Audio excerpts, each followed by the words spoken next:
Hey friends, welcome back to our chapter reading. We are continuing today with Charlie and the Chocolate Factory by Roald Dahl.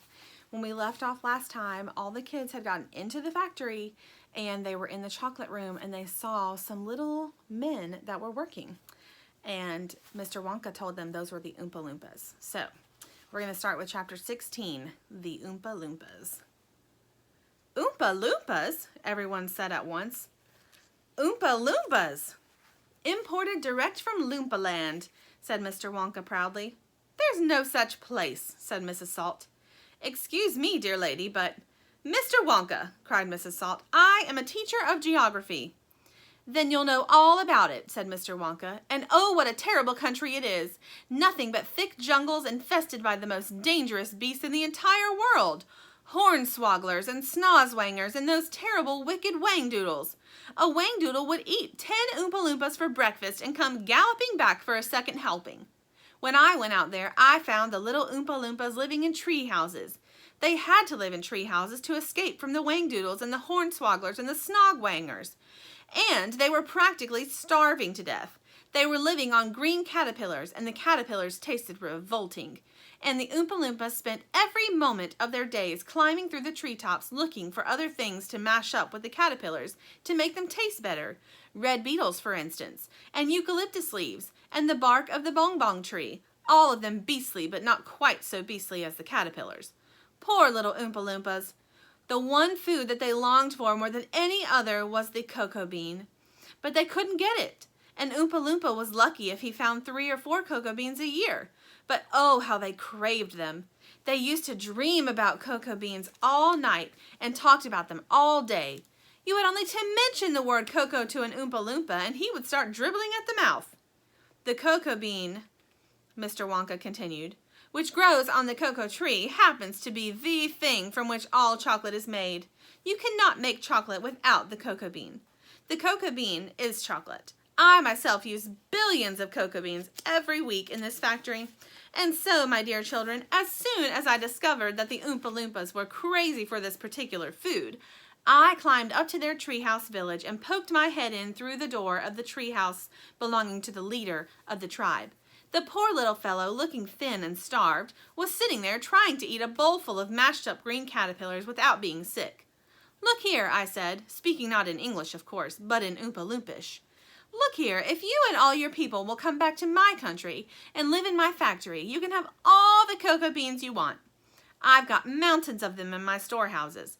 You can have cocoa beans for every meal. You can gorge yourself silly on them. I'll even pay your wages in cocoa beans if you wish. You really mean it?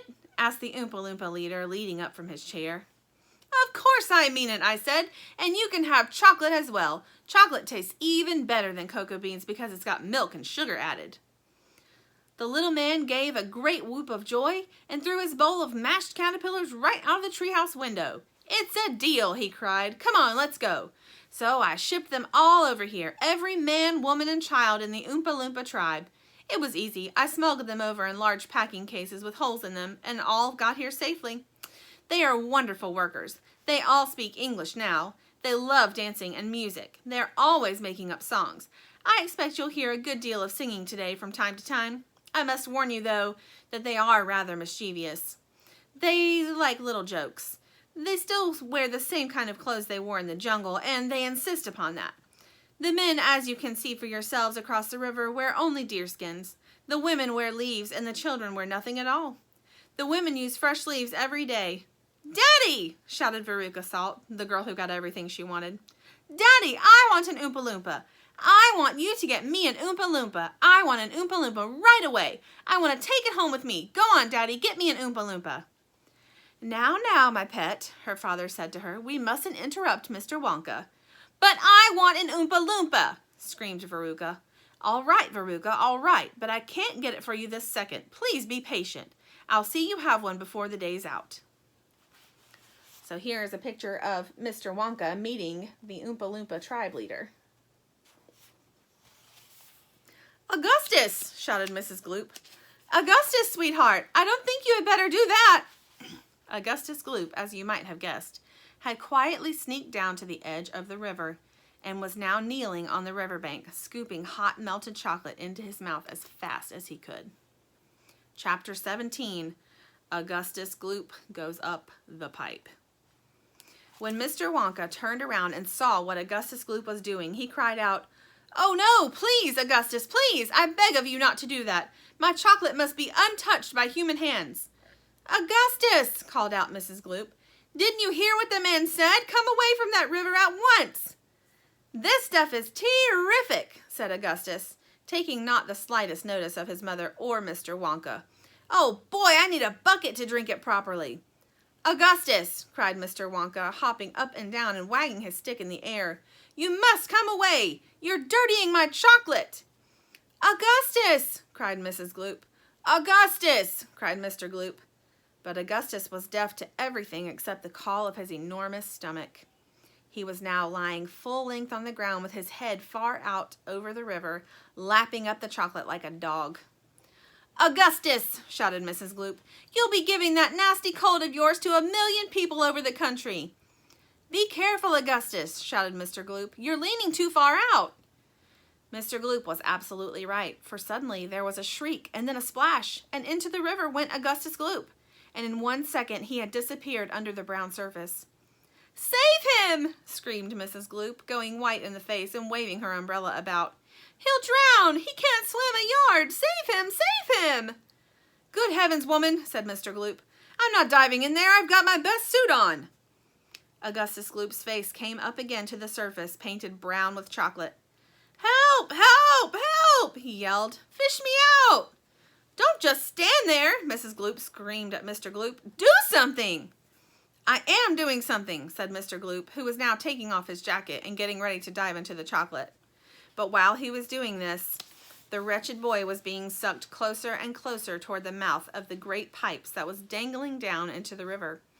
Then, all at once, the powerful suction took hold of him completely, and he was pulled under the surface and then into the mouth of the pipe. There's Augustus in the chocolate river.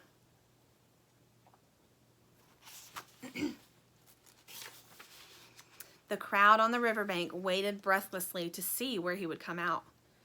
"There he goes!" somebody shouted, pointing upwards, and sure enough, because the pipe was made of glass, Augustus Gloop could be clearly seen shooting up inside it, head first like a torpedo. "Help! Murder! Police!" screamed Mrs. Gloop.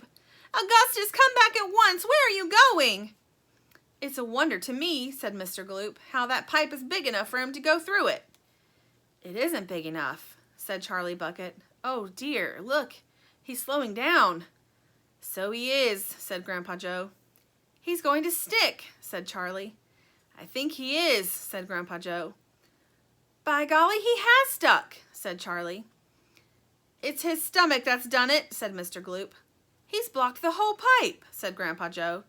"Smash the pipe!" yelled Mrs. Gloop, still waving her umbrella. "Augustus, come out of there at once!" The watchers below could see the chocolate swishing around the boy in the pipe, and they could see it building up behind him in a solid mass, pushing against the blockage. The pressure was terrific. Something had to give. Something did give, and that something was Augustus. Woof! Up he shot again like a bullet in the barrel of a gun. "He's disappeared!" yelled Mrs. Gloop. "Where does that pipe go? Quick, call the fire brigade!" "Keep calm," cried Mr. Wonka. "Keep calm, my dear lady, keep calm. There is no danger whatsoever. Augustus has gone on a little journey, that's all. A most interesting little journey, but he'll come out of it just fine. You wait and see." "How can he possibly come out of it just fine?" snapped Mrs. Gloop. "He'll be made into marshmallows in 5 seconds." "Impossible!" cried Mr. Wonka. "Unthinkable! Inconceivable! Absurd! He could never be made into marshmallows." "And why not, may I ask?" shouted Mrs. Gloop. "Because that pipe doesn't go to the marshmallow room," Mr. Wonka answered. "It doesn't go anywhere near it. That pipe, the one Augustus went up, happens to lead directly to the room where I make a most delicious kind of strawberry-flavored chocolate-coated fudge." "Then he'll be made into strawberry-flavored chocolate-coated fudge," screamed Mrs. Gloop. "My poor Augustus! They'll be selling him by the pound all over the country tomorrow morning." "Quite right," said Mr. Gloop. "I know I'm right," said Mrs. Gloop. "It's beyond a joke," said Mr. Gloop. "Mr. Wonka doesn't seem to think so," cried Mrs. Gloop. "Just look at him. He's laughing his head off. How dare you laugh like that when my boy's just gone up a pipe, you monster!" she shrieked, pointing her umbrella at Mr. Wonka as though she were going to run him through. You think it's a joke, do you? You think that sucking my boy up into your fudge room like that is just one great big colossal joke? He'll be perfectly safe, said Mr. Wonka, giggling slightly. He'll be chocolate fudge, shrieked Mrs. Gloop. Never, cried Mr. Wonka. Of course he will, shrieked Mrs. Gloop. I wouldn't allow it, cried Mr. Wonka. And why not? Shrieked Mrs. Gloop. Because the taste would be terrible, said Mr. Wonka. Just imagine it. Augustus-flavored chocolate-coated gloop? No one would buy it. They most certainly would, cried Mr. Gloop indignantly. I don't want to think about it, shrieked Mrs. Gloop. Nor do I, said Mr. Wonka. And I do promise you, madam, that your darling boy is perfectly safe. If he's perfectly safe, then where is he? Snapped Mrs. Gloop. Lead me to him this instant. Mr. Wonka turned around and clicked his fingers sharply. Click, click, click, 3 times. Immediately, an Oompa Loompa appeared as if from nowhere and stood beside him. The Oompa Loompa bowed and smiled, showing beautiful white teeth. His skin was rosy white, his long hair was golden brown, and the top of his head came just above the height of Mr. Wonka's knee. He wore the usual deerskin slung over his shoulder. Now listen to me, said Mr. Wonka, looking down at the tiny man. I want you to take Mr. and Mrs. Gloop up to the fudge room and help them find their son, Augustus. He's just gone up the pipe. The Oompa Loompa took one look at Mrs. Gloop and exploded into peals of laughter. Oh, do be quiet, said Mr. Wonka. Control yourself. Pull yourself together. Mrs. Gloop doesn't think it's at all funny. You can say that again, said Mrs. Gloop. Go straight to the fudge room, Mr. Wonka said to the Oompa Loompa. And when you get there, take a long stick and start poking around inside the big chocolate mixing barrel. I'm almost certain you'll find him in there. So there's Mr. Wonka and Mrs. Gloop talking to the little Oompa Loompa.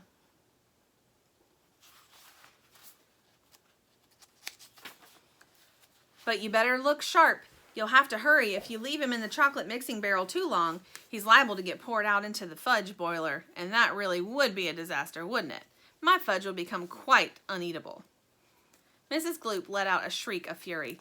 I'm joking, said Mr. Wonka.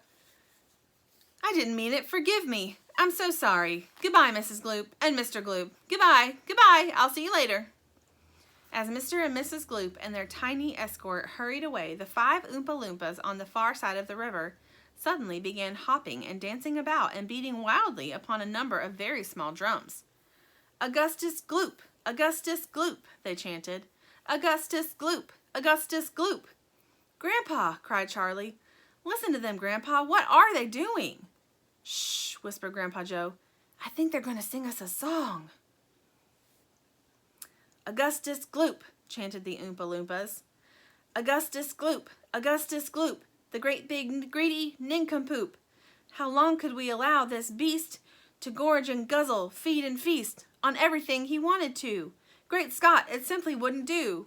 However long this pipe might live, we're positive he'd never give even the smallest bit of fun or happiness to anyone. So what we do in cases such as this, we use a gentle touch, and carefully we take the brat and turn him into something that will give great pleasure to us all, a doll, for instance, or a ball, or marbles, or a rocking horse. But this revolting boy, of course, was so utterly vile, so greedy, foul, and infantile. He left a most disgusting taste inside our mouths, and so in haste we chose a thing that, come what may, would take the nasty taste away. Come on, we cried, the time is ripe to send him shooting up the pipe. He has to go, it has to be, and very soon he's going to see, inside the room to which he's gone, some funny things are going on. But don't, dear children, be alarmed, Augustus Gloop will not be harmed. Although, of course, we must admit, he will be altered quite a bit. He'll be quite changed from what he's been when he goes through the fudge machine. Slowly the wheels go round and round, the cogs begin to grind and pound. 100 knives to slice, slice, slice. We add some sugar, cream, and spice. We boil him for a minute more until we're absolutely sure that all the greed and all the gall is boiled away for once and all. Then out he comes, and now, by grace, a miracle has taken place. This boy who only just before was loathed by men from shore to shore, this greedy brute, this louse's ear, is loved by people everywhere. For who could hate or bear a grudge against a luscious bit of fudge? I told you they loved singing, cried Mr. Wonka. Aren't they delightful? Aren't they charming? But you mustn't believe a word they say. It's all nonsense, every bit of it. Are the Oompa Loompas really joking, Grandpa? Asked Charlie. Of course they're joking, answered Grandpa Joe. They must be joking. At least, I hope they're joking, don't you? I wonder if they are joking. What do you guys think? Chapter 18, Down the Chocolate River. Off we go, cried Mr. Wonka. Hurry up, everybody. Follow me to the next room, and please don't worry about Augustus Gloop. He's bound to come out in the wash. They always do. We shall have to make the next part of the journey by boat. Here she comes. Look! A steamy mist was rising up now from the great warm chocolate river, and out of the mist there appeared suddenly a most fantastic pink boat. It was a large open rowboat with a tall front and a tall back, like a Viking boat of old, and it was of such a shining, sparkling, glistening pink color that the whole thing looked as though it were made of bright pink glass. There were many oars on either side of it, and as the boat came closer, the watchers on the riverbank could see that the oars were being pulled by masses of Oompa Loompas, at least 10 of them to each oar. This is my private yacht, cried Mr. Wonka, beaming with pleasure. I made her by hollowing out an enormous boiled sweet. Isn't she beautiful? See how she comes cutting through the river? The gleaming pink boiled sweet boat glided up to the riverbank. 100 Oompa Loompas rested on their oars and stared up at the visitors. Then, suddenly, for some reason best known to themselves, they all burst into shrieks of laughter. What's so funny? Asked Violet Beauregard. Oh, don't worry about them, cried Mr. Wonka. They're always laughing. They think everything's a colossal joke. Jump into the boat, all of you. Come on, hurry up. As soon as everyone was safely in, the Oompa Loompas pushed the boat away from the bank and began to row swiftly down the river. Hey there, Mike TV, shouted Mr. Wonka. Please do not lick the boat with your tongue. It will only make it sticky. Daddy, said Veruca Salt, I want a boat like this. I want you to buy me a big pink boiled sweet boat exactly like Mr. Wonka's, and I want lots of Oompa Loompas to row me about, and I want Chocolate River, and I want... She wants a good kick in the pants, whispered Grandpa Joe to Charlie. The old man was sitting in the back of the boat, and little Charlie Bucket was right beside him. Charlie was holding tightly onto his grandfather's bony old hand. He was in a whirl of excitement. Everything that he had seen so far, the great chocolate river, the waterfall, the huge sucking pipes, the candy meadows, the Oompa Loompas, the beautiful pink boat, and most of all Mr. Willy Wonka himself, had been so astonishing that he began to wonder whether he could possibly be any more astonishments left. Where were they going now? What were they going to see? And what in the world was going to happen in the next room? Isn't it marvelous? Said Grandpa Joe, grinning at Charlie. Charlie nodded and smiled up at the old man. Suddenly, Mr. Wonka, who was sitting on Charlie's other side, reached down into the bottom of the boat, picked up a large mug, dipped it into the river, filled it with chocolate, and handed it to Charlie. Drink this, he said. It'll do you good. You look starved to death. Then Mr. Wonka filled a second mug and gave it to Grandpa Joe. You too, he said. You look like a skeleton. What's the matter? Hasn't there been anything to eat in your house lately? So here they are in the boat going down the chocolate river.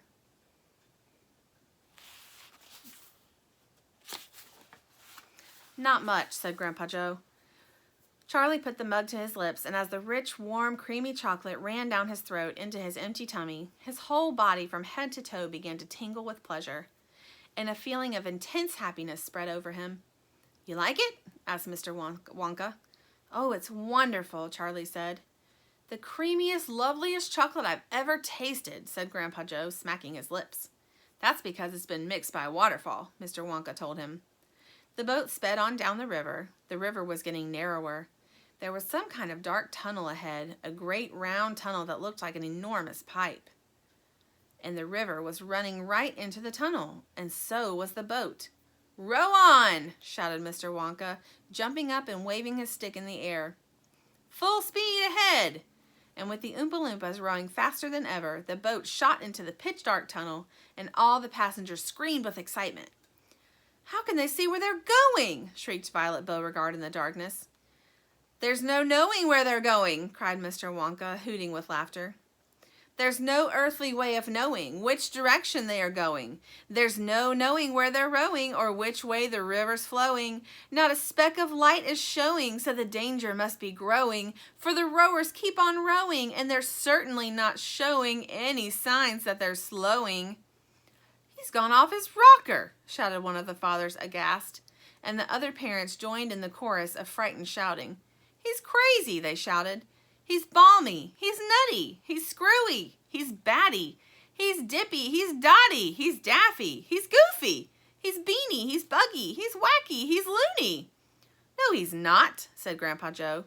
"Switch on the lights," shouted Mr. Wonka, and suddenly on came the lights, and the whole tunnel was brilliantly lit up, and Charlie could see that they were indeed inside a gigantic pipe, and the great upward curving walls of the pipe were pure white and spotlessly clean.